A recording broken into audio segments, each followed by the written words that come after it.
In a year that has been universally challenging for everyone, I'm inspired by the stories of compassion in our communities. Across the country, people have put their own needs aside to come together and support the collective well-being of those around them.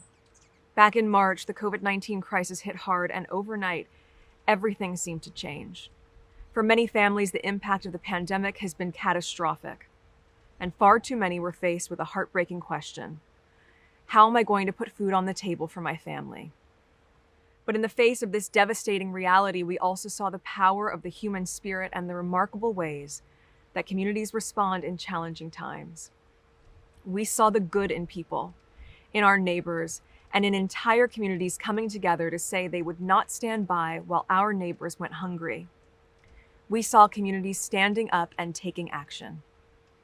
When kids' lunch programs came to a halt, we saw our neighbors make sure that those children receive the nutrition they need. And when those who are immunocompromised or most vulnerable couldn't leave their homes, we as a community showed up to deliver the food they needed to their doorsteps. We know the value of food as nourishment, as a life source, and in moments of crisis, the warmth of a meal can feel as comforting as a much-needed hug, especially in the absence of human contact due to the social distancing we're all experiencing.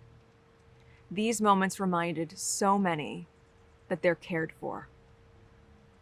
Tonight, we are celebrating these quiet heroes, some of whom I know, and others that we applaud from afar. These individuals stood up and made sure the most basic needs of our communities were met. They made sure that those around them did not have to suffer in isolation. They nourished their neighbors in more ways than one. And they showed us, all of us, that even in the darkest times, when we come together, we have the power to remind someone else that there is hope and that we will be okay.